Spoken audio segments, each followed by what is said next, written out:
गीता 18 के श्लोक नंबर 62 में भगवान स्वयं कह रहे हैं कि अर्जुन उस परमेश्वर की शरण में जा जिसकी कृपा से परम शांति व शाश्वत स्थान अर्थात सतलोक को प्राप्त होगा।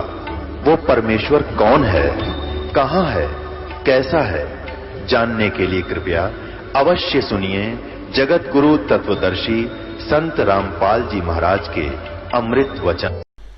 सब माया के ख्याल हैं, सब माया के चोज, बिन साहेब की बंदगी तू जंगल होगा रोज। ओह, ये जो राम नाम नहीं रटते, इस माया काल की माया के ही सब चोज माने आपको झूठा सुख दे रखा है। इस झूठे सुख में, इस माया के जो आनंद को आनंद मानते हैं, कार होगी, कोठी होगी, घूटी ला ली, ताश खेल लिया, इधर उधर बकवाद कर ली, नाच गा लिए, कहते हैं ये माया के चोज हैं तुझे यहाँ मूर्ख बनाए रखने के लिए। और भगवान की भक्ति के बिना फिर ये सब ठाठ बाट छोड़ करके जंगल में रोज बनेगा। रोज एक पक्षी जिसे नील गाय कहते हैं, वो सारा दिन भटकता रहता है, इधर से उधर, उधर से उधर, कोई ठिकाना नहीं। कोई कुत्ते पाड़ रहे हैं, कोई किसान लठ मार रहे हैं, इधर से उधर भगा रहे हैं। कहते हैं ऐसी दुर्गति तेरी हो जाएगी। और जो हमारी शरण में है, जो जन हमारी शरण है, ताका हूँ मैं दासे, भक्ति अनाहद बंदगी अंतलोक प्रकाश।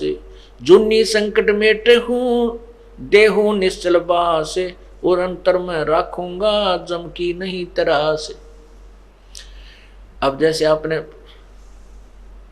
पहले सुना वाणी में, अमृत वाणी में, कि माया हुई तो क्या हुआ, भूल रहा नरभूत, पिता कहेगा कौन को, तू वैश्या का पूत।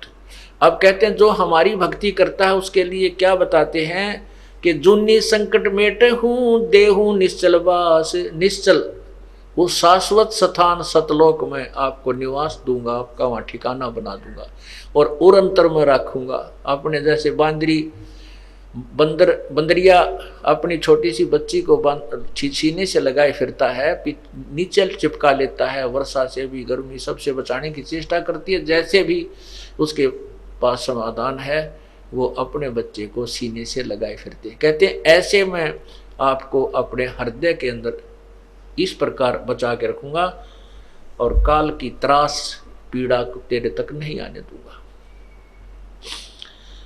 जुन्नी संकट मेट हूं, देहू निश्चल बासे, उरंतर में राखे हूं जम की नहीं तरासे। इस माटी के मैल में मगन भया क्यों मूडे, कर साहेब की बंदगी उस साई को ढूंढ, उस साई को। ओए होए, तत्ब्रह्म गीता जी के अध्याय नंबर 8 के मंत्र नंबर 1 में कहा है कि किम तत्ब्रह्म, किम अध्यात्म, किम अधियज्ञ और किम अध्यात्म पुरुषोत्तम। कि वो किम है, कौन सा वो तत्ब्रह्म जिसके विषय में आपने 7वें अध्याय के 29वें श्लोक में कहा है कि तत्ब्रह्म को उस भगवान को जानने के बाद, उस ब्रह्म को जानने के पश्चात, और सारे इस आध्यात्मिक ज्ञान को समझने के उपरांत, और सभी कर्मों के बारे में जिसको जानकारी हो जाती है तत्व ज्ञान समझकर, उसके पश्चात वो व्यक्ति तो केवल जन्म मृत्यु से ही छूटने का प्रयत्न करता है, यहाँ की किसी भी वस्तु की इच्छा नहीं करता।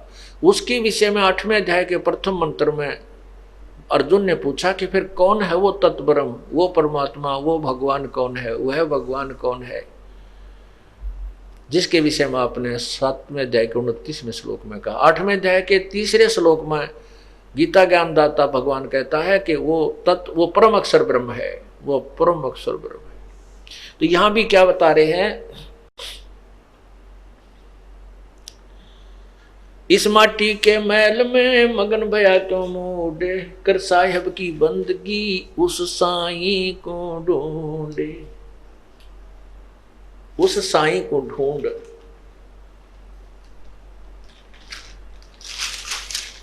उस परमात्मा, उस साई माने उस भगवान को, तत्ब्रह्म को ढूंढ।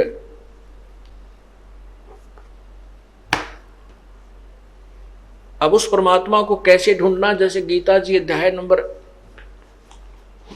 17 के श्लोक नंबर 23 में कहा कि उस परमात्मा के पाने का मंत्र है ओम तत्सत। ओम तत्सत, ओम ब्रह्म का जाप है और तत् जो है ये परब्रह्म का जाप है। तत् सांकेतिक जो सार, जिसको सतनाम प्राप्त हो गया है वो समझेगा। अब जैसे हम प्रथम मंत्र में आपको ओम नाम दिया जाता है, वो सावित्री ब्रह्मा जी का जाप है, अर्थात वो स्वाद चक्र को खोलने का की कुंजी है। अब स्थान स्थान पर अंतर होता है। जैसे एक लड़की के पिता का नाम भी हवा सिंह है और पति का नाम भी हवा सिंह है। अब स्थान स्थान पर अंतर है। जिस पिता से जन्म हुआ है उसका नाम भी हवा सिंह है, उसमें उसका भाव पिता वाला है, और जिससे उसका विवाह हुआ उसका नाम भी हवा सिंह है, उसमें उसका वहाँ वो पति हवा सिंह ही जाना जाता है। वही हवा सिंह नाम जो है वहाँ पति है। तो कहने का भाव यह है कि जो ओम मंत्र आपको प्रथम मंत्र ब्रह्म गायत्री में दिया जाता है तो वो सावित्री और ब्रह्मा का जाप है। और जब आपको सतनाम के अंदर नाम दिया जाता है यही नाम, ये ब्रह्म का जाप है। और तत् जो दूसरा मंत्र है वो परब्रह्म का जाप है। जैसे अब तीसरा नाम लेने की होड़ सी लगी थी, सार नाम लेने की, सार शब्द लेने के लिए हमने बार बार प्रार्थना आ रही थी कि हमें सार नाम दो जी, सार नाम दो जी, तीसरा नाम दे दो जी। अच्छा भाई, अभी जेल से आए हैं, अभी थोड़ा सा अपनी व्यवस्था में बनाने में थोड़ा टाइम लगे, हमने 2-3 महीने लगे और आपको सार नाम देंगे, अवश्य देंगे, क्योंकि ये तो आपके लिए सारा साजबाज जोड़ रखा है। अब उनको बुलाया, उनसे परीक्षा ली तो 485 में थे, मेरे ख्याल में 40 पास हुए।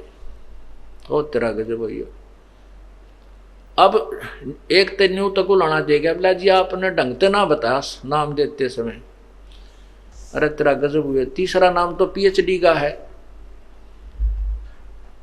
उसने कहा कि आपने केवल ये बताया था कि ये नाम ऐसे जपना है, दूसरा तत् ऐसे जपना है, आपने नौतना बताया यो ब्रह्म का है, यो परब्रह्म का है।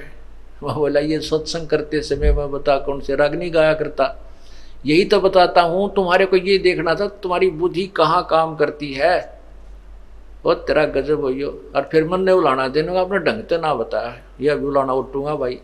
आए सत्संग में बताता हूँ, हर बार कहता हूँ कि तत् यो ब्रह्म ओम ब्रह्म का जाप है, और तत् जो दूसरा मंत्र ये पर ब्रह्म का जाप है, और तीसरा पूर्ण ब्रह्म का जाप है। और फिर भी उलाना मेरे सिर पे। और तेरा पहली क्लास की बातें करते हो बच्चे, कोई बात नहीं, इसलिए आपको बार बार बुलाया गया है और ये अभ्यास आपका होगा। तीसरा नाम देना तो परमात्मा ही देना है, और उसमें फिर आपके पास समय भी नहीं है। जैसे उस दिन 485 नाम लिखा गए थे, 285 भाग गए, 200 रह गए, 200 मत है 20-30 वो पास हुए, वो भाग्य उनके पास एक दिन और रुकने का समय नहीं था। रोहतक गए, रोहतक तो निकल गए उधर के उधर, कदे फिर घर के छो माजा। अरे पुण्यात्माओं, परमात्मा पाने के लिए ये नाम तो ऋषि में ऋषियों को नहीं मिला जिन 88-80 वर्ष तक तप किए, और आपको एक दिन और रुकने में परमात्मा निकटाव थे और वो भी छोड़ के भागे। तो फिर तीसरे नाम के योग्य भी हो कहाँ गए? अपनी नमज आप टटोल लिया करो एक आदि पर कि हम कितने योग्य हुए हैं। सार नाम अब्राहिम सुल्तान अधम बलक बुखारे का बादशाह था, उसने घर त्याग दिया।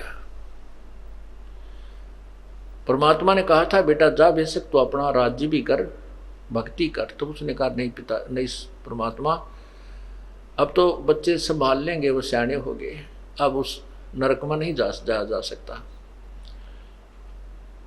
और मुझे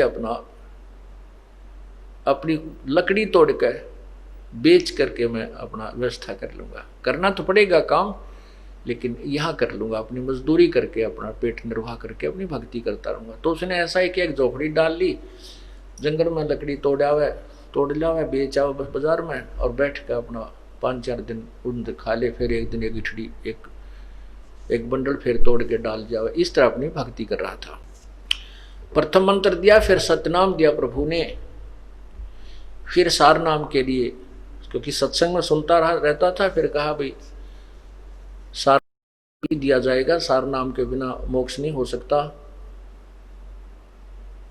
तो वो सार नाम के लिए प्रार्थना करता था, प्रभु आपका दास सार नाम के योग्य हो गया हो तो देख ला प्रभु, कृपा करना आपके दास पर, बहुत अधीन हो गया था। परमात्मा ने कहा भी अवश्य बेटा, नाम जब तुम योग्य हो जाएगा अवश्य नाम देंगे। तो एक दिन प्रभु ने कहा भी तुमको सार नाम दिया जाएगा, आप ऐसे ऐसे उस दिन वहां आना हमारे पास आश्रम में, या जैसे भी कोई स्थान निहित किया।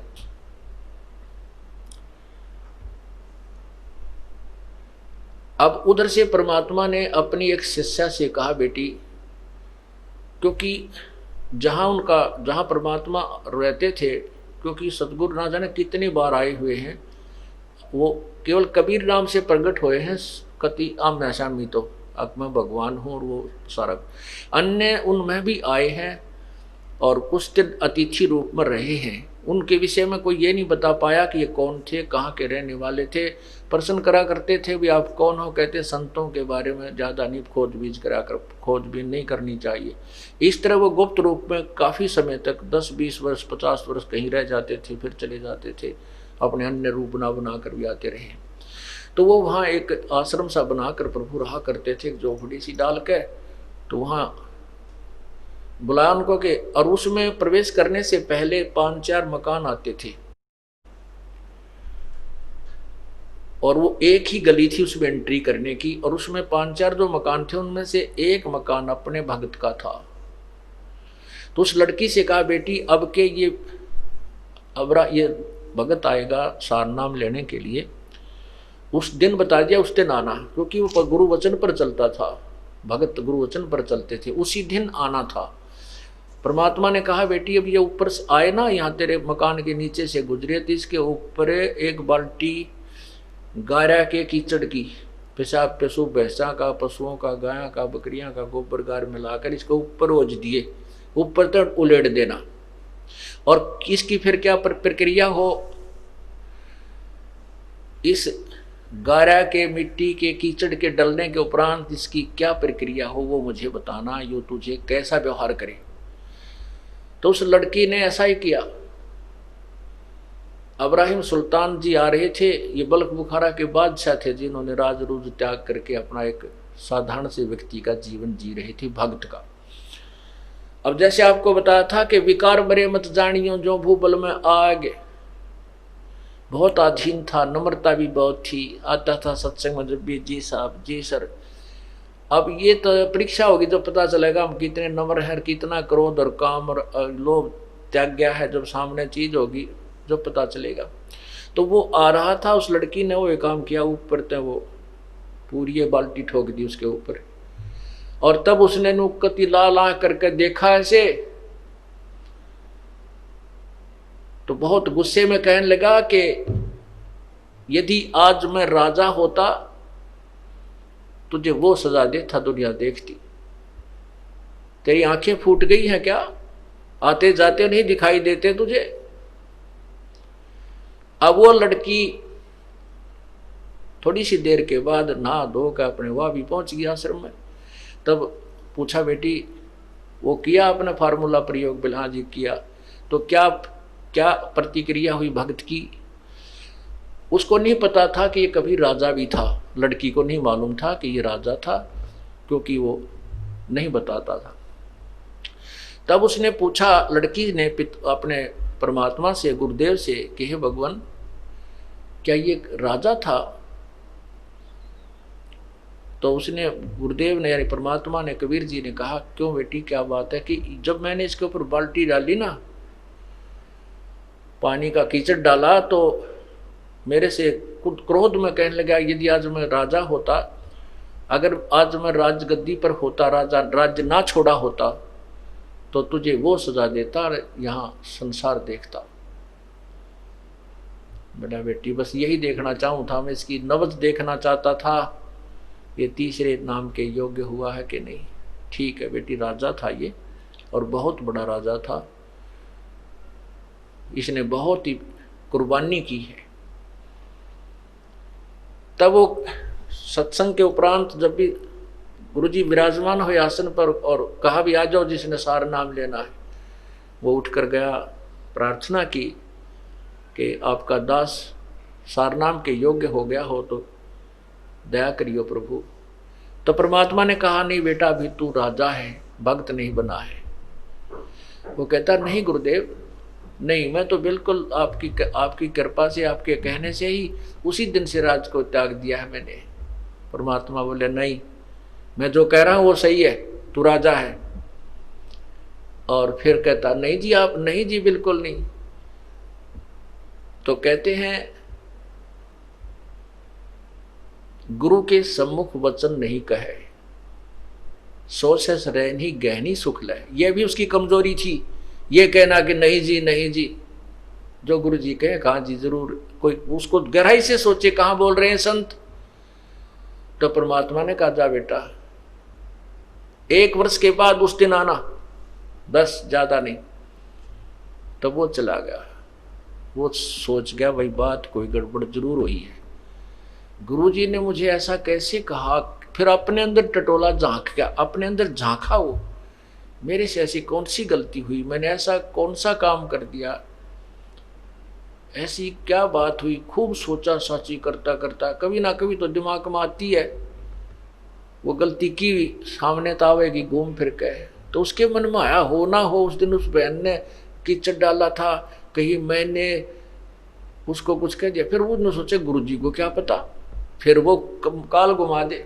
कहने का भाव यह है, 1 वर्ष में उसको इतनी तड़फ लगी सार नाम प्राप्ति की, और ज्यादा तड़फा, रोया, ये भगवान मैं पापी आत्मा हूँ, जिस परमात्मा के पाने के लिए मैंने घर भी छोड़ा, सब कुछ त्याग दिया, और वही नहीं मिला मुझे नीच को, तो ये जीवन व्यर्थ हुआ। तो बहुत विनम्र हो गया, अंतःकरण के अंदर बहुत ज्यादा विनम्रता, रोने से परमात्मा की ज्यादा भक्ति की। 1 वर्ष के बाद वो फिर उस दिन निर्धारित दिन को आया। तो परमात्मा ने कहा बेटी आज फिर वही फार्मूला करना इसके ऊपर, और इसकी प्रतिक्रिया बताना मुझे। दूसरी बार जब वो आया, बल्ख बुखारे का बादशाह उसी स्थान से गुजर रहा था, उस लड़की ने ऊपर से उसी प्रकार वह कीचड़ डाल दिया। तब वो कहता है कि, तो वो लड़की कहती है भाई साहब मैंने दिखे को नहीं, आप दिखाई नहीं दी, माफ करना, कौन हो आप, और मेरे से गलती होगी, माफ करना। कहने लगा बहन ये कोई बात नहीं, ये तो मिट्टी के ऊपर मिट्टी ही डाली है, ये 5 तत्वों का शरीर भी मिट्टी है, ये भी कुबाड़ा है, आपने इसके ऊपर कुबाड़ डाल दिया, कोई बात नहीं, नहीं ना धो लूंगा, क्या बिगड़ गया इन कपड़ों का। इतनी विनम्रता उसके अंदर आई। तब वो परमात्मा के चरणों में पहुंचा। फिर तो उल्टा चला गया हो, किधर नदी नहर में जाकर नहाया धोया, कपड़े धोए, सुखा सुकू का फिर आया। आना था उस दिन, तो चरणों में बैठ गया। तब लड़की से पूछा परमात्मा ने, बेटी आज क्या गतिविधि थी उस भगत की। आज उसने जी ऐसे ऐसे कहा कि कोई, मैंने तो कहा भाई साहब गलती होगी, मैंने दिखाई नहीं दी, माफ करना। वो कहने लगा नहीं कोई बात ना बहन, माटी पर माटी ये तो डाली है, इससे क्या फर्क पड़ गया, मिट्टी पर मिट्टी ही डाली है, आप धो के नहा धो के आ जाऊंगा, क्या फर्क पड़ गया। तब परमात्मा से उसने फिर अर्ज की कि प्रभु आपका दास सार नाम के योग्य हो गया हो तो क्षमा करना, दान करना दाता। तब वो कहते हैं कि हाँ बेटा आज तू नाम के योग्य हो गया, आज सार नाम तुझे दूंगा। तो पुण्यात्माओं सत्संग इसीलिए आपको बुलाया जाता है। आपने महीने में लगभग गणना नहीं तो 1 सत्संग 2 सत्संग अवश्य अटेंड करने चाहिए, क्योंकि 6 सत्संग हम करते हैं, 1-2 अटेंड अवश्य करना चाहिए। और सारे पीरियड अटेंड कर लो तो जल्दी बात बन जाएगी, ज्ञान समझ में आए बिना ये मोक्ष नहीं हो सकता। तो उस परमात्मा को कैसे पाया जाएगा उसके विषय में बताया कि ओम तत् सत इति निर्देश ब्रह्मण त्रिविध समर्थ।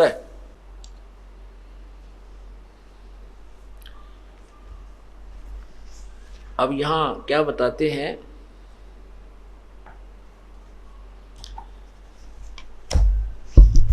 इस माटी के महल में मगन भया क्यों मूडे, कर साहिब की बंदगी उस साईं को ढूंढे। फिर क्या बताते हैं, कच्चा हीरा कर्च होवे नहीं सह घन मार, ऐसा ये मन हो रहा लेखा लेकर तारे। यानी तीसरा नाम देने के लिए हीरे की परख की जाती है।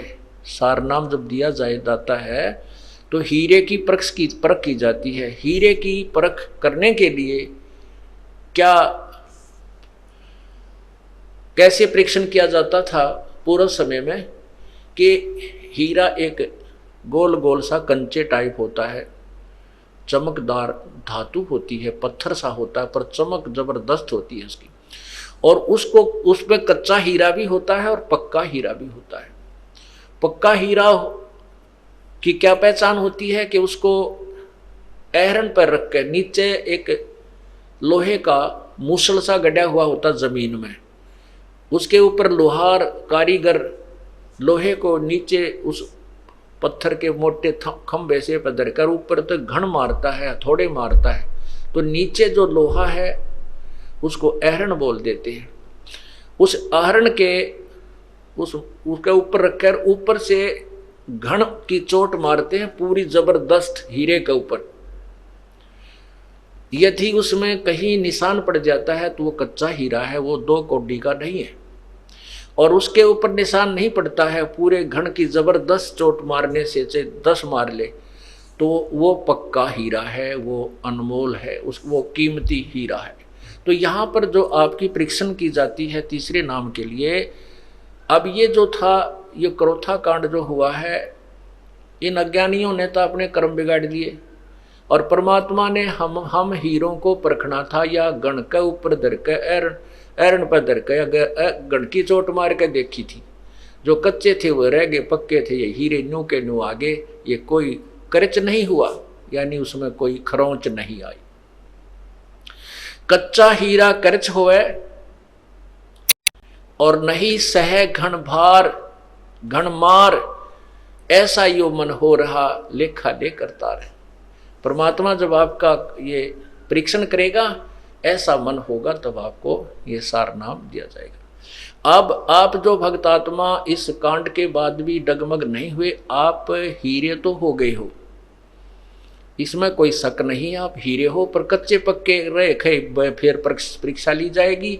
आपको सार नाम देते समय आपको चाहे कितना ही समय आपको बार बार बुलाया जाए, आपके मन में ये नहीं आना चाहिए कि मेरे तो 10 चक्कर कटा दिए, तो फिर भी आप कच्चे हीरे हो, पक्के नहीं हो। क्योंकि डॉक्टर के पास जिस किसी का फोड़ा हो गया और डॉक्टर कहता भाई इसका चीरा देना पड़ेगा, इसमें उस फोड़े में बहुत ज़्यादा पीड़ा भी हो रही है, तो मरीज कहता जी आज दे दे चीरा, मैं तो घना तंग पा रहा हूँ, बहुत दुख हो रहा, पीड़ा सहन नहीं होती। डॉक्टर कहता है बेटा कल आना, दवाई दे देता है। कल कहता है भाई कल आना, कल भी नहीं चीरा देता, फिर कहता कल परसों आना, ये दवाई और खा। क्योंकि जब तक वो पक्का नहीं हो लेगा तब तक उसके चीरा देने से कोई यूज नहीं है। पक्का होने के बाद ही वो चीरा देकर मवाद निकाला जाएगा, तभी वो घाव भरेगा, उसका समाधान ट्रीटमेंट ऐसे ही होता है। तो ऐसे ही आपकी कहने से, आपकी जल्दी करने से डॉक्टर अपनी प्रक्रिया चेंज नहीं कर सकता, करवाओ चाहे मत करवाओ।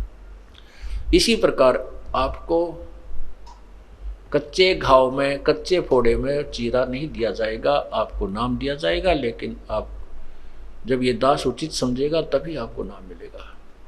और आप जितनी बार बुलाया जाएगा नहीं आओगे तो फिर आपको बता ही दिया, कच्चा हीरा करच होए नहीं सह घन भार, ऐसा ये मन हो रहा लेखा लेकर तार। तो तीसरा नाम जो है ये परमात्मा प्राप्ति का है। कैसे? पूर्ण ब्रह्म की प्राप्ति का है। सतगुरु सौदा कर वो नहीं बाद जाते है। तो ये सतगुरु सौदा कर वो, पूर्ण संत का सौदा कर, पूरे संत से, पूर्ण संत से अपना सौदा कर, उससे माल खरीद, नहीं तो तेरा जीवन व्यर्थ जाता जा रहा है। जिन तेरा पिंड प्राण बनाया उस साहिब से डर वो, उस साहिब से, उस परम पिता से, पूर्ण ब्रह्म से। अजप्पा जाप जपो मन बोरे है जम किंकर से लरवो हो। अजप्पा जाप, ये सतनाम जो है इसको अजप्पा जाप भी कहते हैं। श्वास बाहर, श्वास उश्वास से नाम जपया जाता है सतनाम का, जिसमें 2 मंत्र हैं। एक ओम मंत्र है, ये ब्रह्म का, और तत् मंत्र जो आपको सांकेतिक मंत्र है, उपदेशी को भी बताया जाता है, वो पर ब्रह्म का। इसको श्वास उश्वास से जपया जाता है। सांस उश्वास, एक श्वास बाहर छोड़े उसको श्वास बोलते हैं, उल्टा ले हुए वापस लेते हैं उसको उश्वास कहते हैं। श्वास उश्वास से जाप जपा जाता है, उसको अजप्पा जाप कहते हैं। जिन तेरा पिंड प्राण बनाया उस साहिब से डरवो, अजप्पा जाप जपो मन बोरे जम किंकर से लरवो। सुखदेव को 84 भुगती बना पजावे खरवो, तेरी क्या बुनियाद पुरानी तू पेंडा पंथ पकड़वो। नर से नार किया नारद मुनि अवगत बाजी गर्वो, शिव की संख कल्पना मेटी भस्मा गिर लिया छरवो। अंत चीर चिंतामणि के ने द्रौपदी पीतांबर वो, दुशासन का मान मुआ है उद्बुद्ध देख लहर वो। अजामेल गणिका के लारे गई अयोध्या तेरवो, वाल्मीकि का शंख बजाया जहां 12 कोट विपरवो हो। केसो नाम कबीर खुद आए 9 लख बॉडी भरवो, काशी धाम कबीर कल्पना गई विपत सब टरवो हो। गगन मंडल के मध्य महल है जा मूरत अजर अमर वो, दास गरीब कबीर हरि ही मिले परम पद हर वो।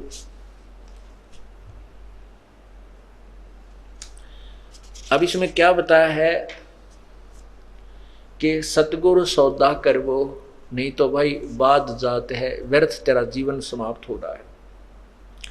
जिस परमात्मा ने तेरा जीवन प्राण यानी तेरी आत्मा उत्पत्ति की और पिंड ये शरीर बनाकर दिया, उस परमात्मा से डर। अजप्पा जाप जपो मन बोरे जम किंकर से लरवो। होय होय, अजप्पा श्वास उश्वास का जो नाम है इसके जाप कर, इसका जाप कर। और परमात्मा क्या करेगा, जब आपको यहाँ से लेके चलेगा रास्ते में आपको अकेला छोड़ देगा और चारों तरफ आपके यमदूत, क्योंकि परमात्मा के जाते ही यम के दूत जैसे मच्छर आ जाते हैं, मच्छरदानी हटते ही चारों तरफ घूम जाएंगे। उस समय डरना नहीं, घबरा मत जाना, परमात्मा आपके आसपास है, दृश्य आपको दिखाई नहीं दे रहा, आपके पास है, होगा, लेकिन वो आपकी ट्रेनिंग देखेगा। उस समय आपको ये देखेगा कि इसने ज्ञान कितना सुन रखा है, यो नाम कैसे, अब कैसे बचाव करेगा इनसे, कैसे।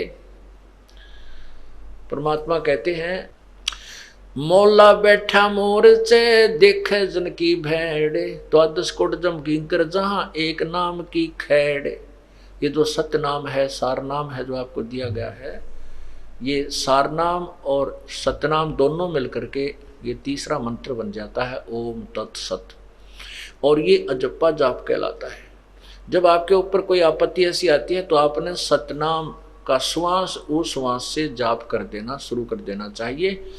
जैसे आप कई बार सोपन में दब जाते ऐसा लगता है, चाहे सोपन, क्योंकि सोपन तो उसमें ही लगता है कि हम सोपन में हैं, उस समय तो हमें यथार्थ ही महसूस होता है। कोई आपत्ति आती है, इस तरह को भयंकर वस्तुएं दिखाई देती हैं, तो सतनाम का सिमरण करना शुरू कर देना चाहिए श्वास उश्वास से।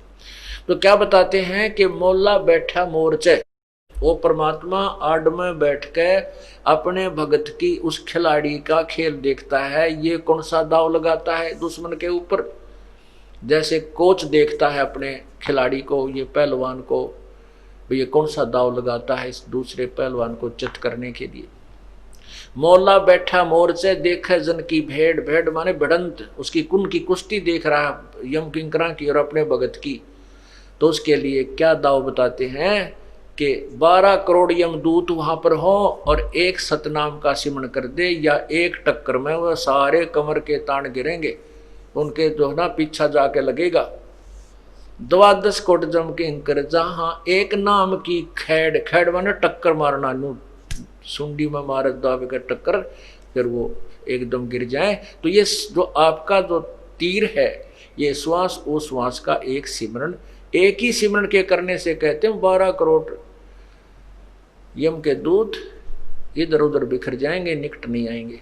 फिर परमात्मा आपको सीने से लगाकर ले चलेगा, हालांकि आपत्ति नहीं आने देगा बिल्कुल भी। फिर वो देखा तो है ना, ये कौन सा फार्मूला अपना हुआ है, अकूड़ा माँ ने याद कर आयो माँ मर गया है, बाबू मर गया, हाय मन बचाइयो, तो वहाँ कोई बचाने वाला नहीं होता। वहाँ ये नाम और भगवान बंदी छोड़ गढ़ा नहीं था, फिर है बंदी छोड़, है बंदी छोड़ करने लग जियो, कदे उड़ा माता पिता को याद करने लग जाओ, कति फेल हो जाओगे। अब क्या बताते हैं, उस परमात्मा के पाने की विधि बता रहे हैं। है महबूब मिला पीवो, निकट रहंदा बिछुड़ न जांदा, है महबूब मिला पीवो। 2100-600 दम है, 2100-600 दम है, नाब नासिका मा पीवो। श्वास उश्वास मध्य बसत है, जिन ये थापना था पीवो। सुरत नरत मन पवन समोवो, जपले अजप्पा जा पीवो। तिल की ओट सुमेर बसत है, समझ बूझिया काफी वो। गरीब दास सट दर्शन खाली, पत्थर पूजे पापी वो। के जो पत्थर पूजते हैं वो अपराधी हैं, क्योंकि गीता जी में लिखा कि शास्त्र विधि को छोड़कर जो अन्न उपासना करते हैं वो अपराध कर रहे हैं। जैसे गीता जी अध्याय नंबर 7 के श्लोक नंबर 12 से 15 में तीनों गुणों रजगुण ब्रह्मा, सदगुण विष्णु, तमगुण शिव जी अर्थात त्रिगुणमयी माया के उपासकों को भी राक्षस स्वभाव को धारण किए मनुष्यों में नीच दुष्कर्म करने वाले मूर्ख कहा है।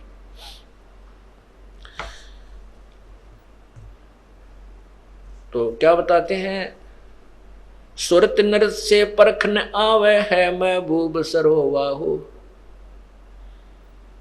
जब तक हम सतनाम और सारनाम की प्राप्ति नहीं करेंगे तब तक परमात्मा के दर्शन नहीं होंगे। कैसे होंगे? द्वार बार घर छाड़ गए हैं, जाब से बन खोआ वो। भेख बनाए बहे बहुरंगी, कीना बहुत अभोवा वो।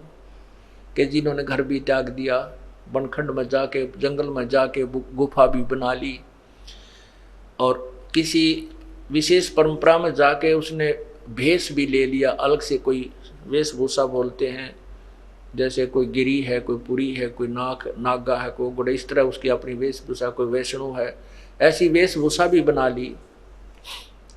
और कामी करो दी बंग मंझारा, छाड्या लोभ न मोवा वो है। कामी क्रोधी बंग मंझारा, छाड्या लोभ न मोहा वो। एक समय गोपीचंद जो था, वो भर्तृ जो था वो राजा था। गोपीचंद और भर्तृ ये दो गोरखनाथ जी के शिष्य थे, और इन्होंने घर भी त्याग दिया, राज्य भी त्याग दिया। एक दिन भर्तृ जी, चांदनी रात्रि थी, चांदनी रात्रि में रात के समय जा रहा था, सफर कर रहा था, यात्रा कर रहा था अकेला, और उसके साथ भर्तृ भी, गोपीचंद भी था, वो पीछे था। अब भर्तृ जा रहा तो आगे किसी ने पान खा के थूक रखा था, अच्छा बुलबुला सा हो रहा था उसका, और चांद की चांदनी में प्रकाश में वो ऐसा चमका था जैसे लाल हो। अब उसने देखा गोपीचंद भर्तरी पीछे, गोपी चंद पीछे रह गया, बाथरूम करने लग गया, पेशाब पेशाब करने लगा, वो बैठ गया। उसने देखा और उसने सोचा लाल है कितना, उसने ठहराया नहीं, हाथ मारा, सारा दस गया। उधर से भर्तरी गोपी चंद का ध्यान पड़ गया, क्या मिल गया महात्मा जी? मैंने बोला मेरे कर्म मिल गए, मेरे कर्म मिल गए। मैंने सोचा था लाल है यो, मेरा हाथ दस गया, थूक मेरे तरह के। तो परमात्मा यहाँ कहते हैं घर भी त्याग दिया और लोभ फिर भी ना छूटा, लाल पर टूट के पड़ गया, लाल समझ गया, वो थूक ठा लिया अंधेरे में। तो यहाँ कहते हैं कामी क्रोधी बंग मंझारा, छोड़ा लाभ लोभ न मोहा, वो पिता विवेक अक्षमासी, माता जिन दूर किया दिल द्रोहा, वो मांडा खेत नेत जस गाँव, सतगुर पकड़ा लोहा, हो 14 भवन गवन सब छूटे, दिल ही अंदर जोया, वो है निज दाम दरस दिल माही, करम भरम सब खोया, वो सिज्जा अदर सिंहासन अवगत तुरिया पुद में सोया, वो अनहद तारी लगी हमारी, उजू अकल से धोया, हो अनहद तारी, तारी माने लो, और अनहद माने अखंड, यानी हर समय उस परमात्मा का ही चिंतन बना रहे, उसी की लगन लगी रहे, उसको अनहद तारी कहते हैं, जो कभी खंड ना हो। अब क्या कहते हैं कि बिना प्रेम पावे नहीं चाहे कोट समाधि ला, परमात्मा के प्रति जब तक हमारी आत्मा नहीं खिंचेगी, यानी उसमें प्रेम नहीं होगा, प्रभु नहीं मिलेगा। और फिर उसके साथ बताते हैं कि छिन घटे छिन बढ़े, छिन चढ़े छिन उतरे, सो तो प्रेम ने कहावे, और अघट प्रेम पिंजर बसे, प्रेम कहावे सोई। जैसे थोड़ी सी देर में तो भाव बन गया, थोड़ी सी देर में फिर उसे हो गए कोनी रुचि रही, तो ये कहते हैं अभी सच्चा लगन पूरी प्रेम तेरा, अखंड अनहद तारी नहीं लगी तेरी अभी। छिन चढ़े छिन उतरे, सो तो प्रेम ना कहावे, और अघट प्रेम जो कभी ना घटने वाला, कभी कम न होने वाला, जो प्रेम शरीर में बस जाएगा, तो प्रेम कहावे सोई। तो यहाँ कहते अनहद तारी लगी हमारी, उजो अकल से थोया, वो सतगुरु दानी मिले बिनानी, बीज अभय पद बोया, वो दिव दृष्टि खुली हमारी, सार शब्द से टोया, वो गरीबदास गायत्री लापी, शीस पीठ जम रोया, वो ओए होए। कहते हैं हमारे जो ज्ञान रूपी अखियां हमें मिल गई, सच्ची लो लगा के भजन किया, और फिर हमारी दिव्य दृष्टि खुली, और सार शब्द से टोया, वो गुम हुआ भगवान, वो छुपा हुआ परमात्मा जो सतलोक में विराजमान है, इस सार शब्द से टोया, वो परमात्मा की प्राप्ति होनी है सार शब्द से। और ये सार नाम जो आपको मिलना है, ये तीसरा मंत्र है जो पूर्ण ब्रह्म का है। तो ये 3 मंत्र के जाप से परमात्मा प्राप्ति होती है। दिव्य दृष्टि खुली हमारी, सार शब्द से टोया, वो गरीबदास गायत्री लापी, और शीस पीठ जमरोया, हो। ये गायत्री नहीं है जो भूर्भुवः ओम भूर्भुवः स्वः तत्सवितुर्वरेण्यं भर्गो देवस्य, जो हम भी घोटाला रहे थे, खूब इसका दिन रात जप्या करते हैं, लेकिन इसका ये नहीं पता था ये क्या है। ओम तो इसके साथ लगता ही नहीं, ये तो यजुर्वेद के 36वें अध्याय का तीसरा मंत्र है, और एक किसी सदग्रंथ के केवल एक श्लोक का रट्टा लगाने से प्रभु प्राप्ति नहीं होती। वो तो प्रभु के गुणों का ज्ञान होता है, वो कैसा है, क्या करता है। वो जैसे बिजली की महिमा का एक श्लोक बना लिया जाए, मंत्र बना लिया जाए, और उसको रटता रहे, उसी को गाता रहे, और बिजली के प्राप्त करने की, कनेक्शन लेने की विधि का ज्ञान नहीं है, प्रयत्न कर नहीं रहा, तो बिजली के गुणों का लाभ आपको नहीं मिल सकता। बिजली से ना पंखा चले, ना आपकी मकान में उजाला हो, ना वो आटा पीसे, और ना ही आपके ट्यूबवेल को चला सकती। जो गुण तू रोज गाता है, जब तक उसको प्राप्त करने की विधि नहीं प्राप्त करता है, जैसे ये सार नाम जो सतनाम, ये 3 मंत्र का जाप है, ये तो समझो बिजली का कनेक्शन लेना है, और फिर आपको वो लाभ होंगे। और इसके गुण गाएं, जा भूर्भुवः स्वः तत्सवितुर्वरेण्यं भर्गो देवस्य धीमहि धियो यो न प्रचोदयात्। अगर यही करता रहा, ये तो भगवान की महिमा है, इसने चाहे 100 बार गा ले, इससे केवल एक ज्ञान यज्ञ का फल मिलेगा, परमात्मा नहीं मिलेगा। यज्ञ का फल है, जैसे परमात्मा की वाणी, चाहे गीता जी का की वाणी पढ़ो, चाहे वेदों की पढ़ो, इसके लेवल की जो लाभ है वो मिलेगा। और चाहे गरीबदास साहिब की वाणी पढ़ो, चाहे कबीर साहिब की वाणी पढ़ो, चाहे नानक साहिब की वाणी पढ़ो, ये परमात्मा से परिचित संत या परमात्मा की अपने मुखारविंद से बोली हुई वाणी है। इनसे भी केवल ज्ञान यज्ञ का ही लाभ मिलेगा, परमात्मा मिलेगा इस 3 मंत्र से। ये देखिएगा, यजुर्वेद अध्याय नंबर 36 का मंत्र 3, ये गायत्री मंत्र कहा जाता था, जबकि गायत्री मंत्र वालों को ये नहीं मालूम था, गायत्री मंत्र का डंडोरा पीटने वालों को ये नहीं मालूम था ये तुम क्या बता रहे हो, ये कहाँ से ग्रहण हुआ, आज तक किसी को पता नहीं था। और ये यजुर्वेद के 36वें अध्याय का 3रा मंत्र है। ये देखिए 36वें अध्याय का 3रा मंत्र है। ये है 63वां अध्याय, 63वां अध्याय, 36वां अध्याय। ये नीचे देखो, यहां है,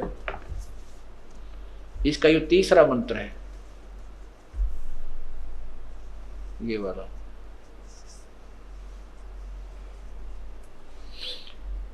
ये 3रा मंत्र है, इसमें है भूर्भुवः स्वः, भूर्भुवः स्वः तत्सवितुर्वरेण्यम भर्गो देवस्य धीमहि और धियो यो न प्रचोदयात्। इसमें कहीं भी ओम मंत्र नहीं है, इसके साथ ओम मंत्र लगाना परमात्मा की वाणी के साथ खिलवाड़ करना है, परमात्मा को अल्पज्य सिद्ध करना है। भगवान ने तो केवल इतना ही बोला, और इसमें हम और जोड़ दें कुछ तो वो हमारी अपनी नालायकी और चतुरता है कि हम दूसरों को अपनी सूझबूझ से अट्रैक्शन करने के लिए उनके साथ खिलवाड़ करें, उसे लाभ भी नहीं मिलता। जैसे मोटरसाइकिल या कार के पिस्टन के साथ में कोई नट अलग से वेल्ड करके कोई कहे कि अब ये पिस्टन और ज़्यादा अच्छा बन गया है, उसने तो काम बिगाड़ दिया। वो तो कंपनी ने स्पेसिफाइड बना रखा था, उसके साथ खिलवाड़ करना मूर्खता और उसके वर्केबिलिटी पर प्रभाव डालना ही है। तो इसके साथ ओम मंत्र नहीं लगना चाहिए, पूर्ण परमात्मा की महिमा है ये। और ओम है ये ब्रह्म का जाप। जैसे प्रधानमंत्री के साथ राष्ट्रपति को कहे मुख्यमंत्री साहब जी और फिर उसका नाम ले, वो कितना प्रसन्न होगा।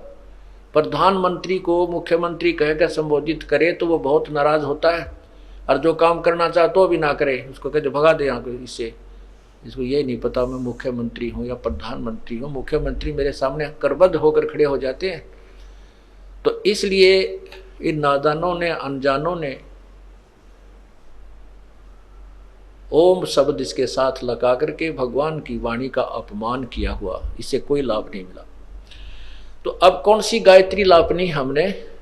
गायत्री का अर्थ होता है परमात्मा को हृदय से, जैसे किसी के इकलौते पुत्र की मौत हो जाती है, किसी की पत्नी की मौत हो जाती है, किसी के पति की मौत हो जाती है, और फिर वो कैसे लाप करता है,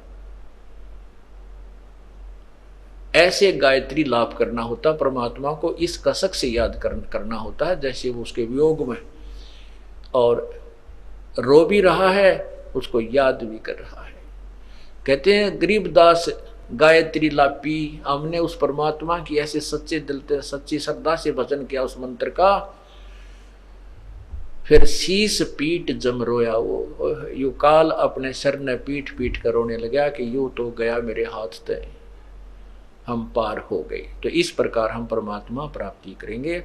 बोलो सतगुरुदेव की जय। कर जोरूं विनती करूं, धरूं चरण पर शीस, गुरु राम देवानंद जी महाराज ने दियो नाम बख्शीस। कोटि कोटि सिजदा करूं, कोटि कोटि प्रणाम,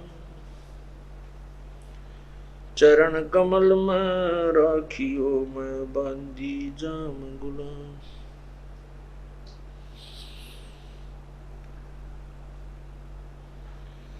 गुरु जी तुम ना भूलियो, चाहे लाख लोग मिल जाई, हमसे तुमको बहुत है तुमसे हमको नाही, तुम्हारे विसारे क्या बने, मैं किसकी शरण में जाऊं। शिव विरंच मुनि नारदा, तिनके हृदय न समाऊं।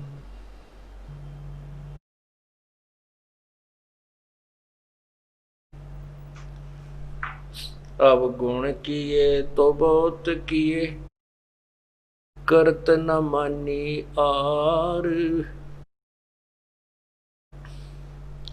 बावे बंदा बख्श दियो, बावे गर्दन उतार।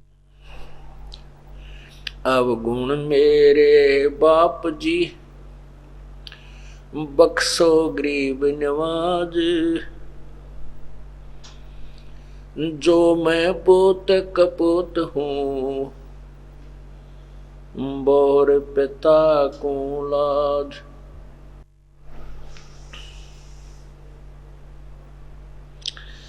मैं अपराधी जन्म का, नक्सक भरे विकार। तुम दाता दुख भंजना, मेरी करो संभाल।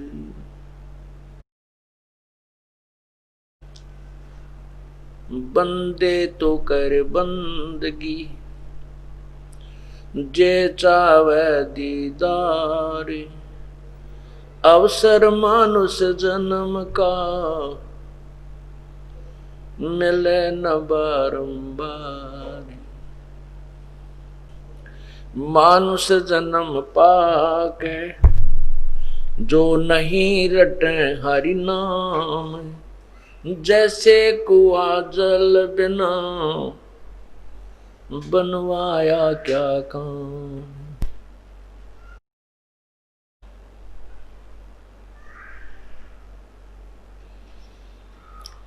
रतन जड़ाऊ मंदिर है, लख योजन स्थान। साकट सगाना बैठियो, चाहे हो इंद्र समान। वो पृथ्वीपति चकवे गए, जिनके चक्र चलंत। रावण सरीखे कौन गिन, ऐसे गए अनंत। कबीर हरि के नाम बिना, राजा रसब होवे। मिट्टी लदे कुमार के, घास न नीरे कोई। कबीर हरि के नाम बिना, ये नार कूतिया होए। गली गली भौंकत फिरे, भाई टूक न डाले कोई। बीबी पड़दे रहे थी, डोडी लगे थी बार। अब गात उगाड़े फिरती हैं, वो बन कुतिया बाजार। वो पर्दे की सुंदरी, सुनो संदेशा मोरे। अब गात उगाड़े फिरती हैं, करें सरायों सोरे। नक बेसर नक पे बनी, पैर थी हार हमेल। सुंदरी से कुतिया बनी, देख साहेब के खेल।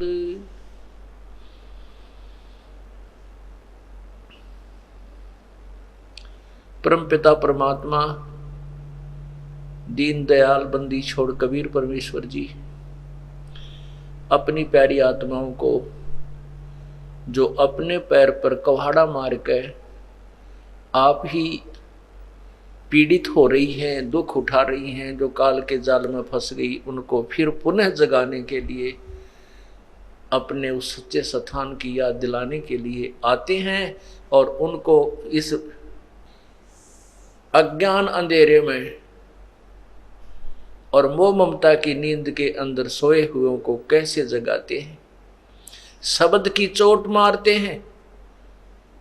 क्या कह रहे हैं कि आज जो राजा बना है वो अपने पिछले जन्म के पुण्यों से बना है, अपनी भक्ति साधना से बना हुआ है। ऐसे ही कोई पुण्यात्मा रानी बनी है, वो भी पिछले अपने पुण्यों से ही बनी हुई है, और उन पुण्यों को वो समाप्त करके इस जन्म में अपना जो किया हुआ आनंद, जो सुख है, राज्य है, उसका भोग कर मृत्यु को प्राप्त हो जाएंगे। और जो सत साधना नहीं करेंगे तो आने वाले जीवन में उनके साथ क्या बनेगी, उनको क्या कितनी यातनाएं सहनी पड़ेंगी, वो बता रहे और जगा रहे हैं। क्या कहते हैं कबीर, हरि के नाम बिना ये राजा रसब हो। रसब कहते हैं खच्चर ने, अच्छे बड़े गधे ने। और मिट्टी लदे कुमार के घास ना नीरे कोई। वो राजा जो भगवान की भक्ति नहीं करता, ये नहीं कि सभी राजा गधे बनते हैं, नहीं। जो परमात्मा को याद नहीं करते, सत साधना नहीं करते, भक्ति भी करते हैं और यदि वो शास्त्र विरुद्ध करते तो भी व्यर्थ है। और जो शास्त्र अनुकूल साधना जो राजा करते हैं, वो राजा प्रजा के हितैषी होते हैं, प्रजा को अपने संतान की तरह पालते हैं। वो भेदभाव नहीं करते हैं, राग द्वेष नहीं करते हैं, वो कोई बकवाद नहीं करते। जैसे राजा अम्बरीश थे, राजा अम्बरीश ने उस समय भक्ति की, अगले जन्म में फिर वो राजा जनक बने। राजा जनक के बाद वो अपने पुण्यों को समाप्त करके फिर नानक जी बने। और यदि नानक जी को परमात्मा नहीं मिलते, सत्साधना नहीं मिलती, तो और भी ना जाने किस दुनी में उनको जाना पड़ जाता। और जो राजा भक्ति नहीं करते वो सीधे ही पशु जुनी में गधे बनते हैं। जैसे स्वर्ग का राजा इंद्र भी अपने समय को पूरा करके, शासन को पूरा करके, उसके बाद पहला जीवन गधे का प्राप्त करता है, उसके बाद अन्य योनियों में चला जाता है। तो उसी को परमात्मा याद दिलाते हैं कि कबीर, हरि के नाम बिना वो राजा रसब हो, और मट्टी लदे कुमार के फिर घास ना नीरे कोई। उस राजा को जो परमात्मा की भक्ति नहीं करता था और यही माया के जोड़ने में लगा रहा, यही अपने राज्य के सुख को भोग कर चला गया, वो गधा बनेगा। और गधा बनने के बाद कुम्हार उसके साथ कैसा सलूक करता है, सारा दिन काम लेता है और शाम के समय बोरा उतार कर थैला उसकी कमर पर एक डंडा मारेगा और जंगल की तरफ भेज देता है। वहाँ उसको खाने को भी आहार नहीं देता, वो घास कहीं बाहर ही चर के आता है और सुबह फिर कान पकड़ के और चालता कर देता है। वो पुण्यात्मा जो राजा था, उसके हुक्म में सैकड़ों हजारों सैनिक रहते थे। आज परमात्मा की भक्ति के बिना वो पशु जूनी बन करके और कुम्हार के लठ खा रहा है। ये परमात्मा याद दिलाते हैं, ये भोली आत्मा तू कुछ सावधान हो, मनुष्य जीवन प्राप्त किया है आपने। ये मानुष जन्म मिलना कोई आसान बात नहीं है। ये ना जाने कितने पुण्य कर्म, कौन कौन से जन्मों के अब के शेष बचे हुए थे जिससे मानव जन्म मिलता है। और मानव जन्म में फिर ये तत्व ज्ञान मिल जाए तो फिर आपके पुण्यों की कोई गिनती नहीं है। और इसको जो व्यर्थ कर देगा उसके साथ बहुत भयंकर कहानी बनेगी, जो कि अभी बताई जा रही है। फिर कहते हैं कि वो रानी जो पुण्यात्मा पिछले पुण्य जन्मों कर्मों से, पिछले जन्मांतर के पुण्य कर्मों से अब रानी बनी है, पर्दों में रहती है, पालकियों में चलती थी, अब एयर कंडीशन और काले शीशों की कारों में चलती हैं। और वो संतों से संपर्क में नहीं आ सकी, संतों के संपर्क में नहीं आ सकी, क्योंकि वो लोग कहते थे हमारी तो खानदान की बहुएं हैं, ये नहीं जाया करती सत्संग, हमारी इज्जत उतर जा। परमात्मा कहते हैं इज्जत तो जब उतरेगी जब आप कुतिया बनकर नगन उगाड़ी फिरा करेगी गलियों के अंदर, इज्जत तो वहां बिखरेगी। अब सत्संग में और संतों के दरबार में जाने से इज्जत नहीं उतरती, वहां तो इज्जत बनाई जाती है, सत्य कहानी सुनाई जाती है, उसको चेताया जाता है, परमात्मा की कथा सुनाकर उस आत्मा को भगवान के चरणों में लगाया जाता है। तो क्या बताते हैं कबीर, हरि के नाम बिना ये नार कुतिया हो और गली गली भौंकत फिरे, फिर टूक न डाले कोई। ओए होए पुण्यात्माओं, आज हमें ये बातें बेशक ना अच्छी लगती हों और चाहे हम ये भी मान बैठे हों कि नहीं हम ऐसा वैसा नहीं बनेगा, हम तो मनुष्य ही बन जाएंगे। कुछ ऐसे सिरपरे पंथ भी हैं, एक आध पंथ है वो कहता है कि मनुष्य तो मनुष्य ही बनते हैं और गधे गधे ही बनते हैं, पशु पशु ही बनते हैं। ऐसा कुछ नहीं है, वो तो भ्रमित लोग हैं, ऐसा नहीं है। ये तो 84 लाख योनियां जीव को भोगनी पड़ती है। ये दूसरी बात है कि एक पुण्य आत्मा के लग कंटिन्यूस हो सकता है 2, 4, 10, 5 मनुष्य जन्म भी हो सकते हैं यदि उसके कोई पिछले पुण्य शेष है तो क्या बताते हैं, वो रानियां जो पर्दे में रहा करती थी, एडी से लेकर चोटी तक पर्दे डाले रखा करती थी, बुर्के पहना करती थी और घरों में भी पर्दे लगे होते थे। पालकियां जाती थी तो भी पर्दे डाल करके उस में बैठाया जाता था। वो संतों के सत्संग से वंचित रहने के कारण अपने अनमोल मनुष्य जन्म को बर्बाद करके फिर कुतिया बन जाती है। बीबी पर्दे रहे थी वो डोडी लगे थी बार, सामने डोडी चौकी लगती थी, उनके पुलिस पोस्ट हुआ करती थी। कोई भी व्यक्ति उनसे या कोई भी ऐसा वैसा व्यक्ति या संत कोई भी उस राजा के महल की तरफ झांक भी नहीं सकता था। अब गात उघाड़े फिरती हैं वो बन कुतिया बाजारे, वो पर्दे की सुंदरी सुनो संदेशा मोरे, गात उघाड़े फिरती हैं इब करें सरा में सोरे। वही रानी जो पहले काजू और किशमिश बादाम डालकर हलवे बनाकर बांदियां बनाया करती थी, दासी नौकरानियां बनाया करती थी और वो 4 चम्मच खाती थी, शेष झूठा छोड़ देती जिसको नौकरानी और उनके बच्चे खाया करते थे। अब वही एक परमात्मा के नाम के बिना कुतिया बन करके धर्मशालाओं के आसपास डेरा लगाए रहती है और एक टूक के लिए, एक ग्रास रोटी के लिए वहाँ अतिथि जो खाना खा रहे होते थे उनके मुख की तरफ ताकती रहती है, ऐसे देखती है कि एक टूक ये किस समय तेरी तरफ फेंकेगा। देख कोर्ट मुकदमा मोल ले लिया उस नादान आत्मा ने, सत्संग के अभाव से, संतों की शरण में न जाने से। कहते हैं नक बेसर नक पबनी, इसे सुंदर सुंदर नाका में कि काना में इसे मोटे मोटे सोने के आभूषण पहरा करती थी, हार पहनती थी 9-9 लाख रुपयों के। नक बेसर नक पबनी पह रहती हार हमेल, अब सुंदरी से कुतिया बनी देख साहिब के खेल। अब के शकल बनवा ली नादान आत्मा ने। पुण्यात्मा इस आत्मा को जगाने के लिए परमात्मा ना जाने कैसी कैसी चोट मारता है, जैसे शराबी न ठाया करे। हम इस माया के अंदर, इस काल की माया के अंदर इतने मोहित हो चुके हैं, हमारे ऊपर इतना जबरदस्त प्रभाव है त्रिगुणमयी माया का, रजगुण ब्रह्मा सदगुण विष्णु तम गुण शिव जी के द्वारा, कि इसमें ये एंटीबायोटिक परमात्मा की अमृतवाणी और ये जाप मंत्र सारे प्रयोग करने से ये इसका नशा, इसका प्रभाव हमारे से निष्क्रिय होता है और तभी हम सत्संग की तरफ आ सकते हैं। अन्यथा ये वही हमें सत्संग से दूर रख करके कोई न कोई आलस या कोई ऐसी कहानी बना करके परमात्मा से वंचित रखता है।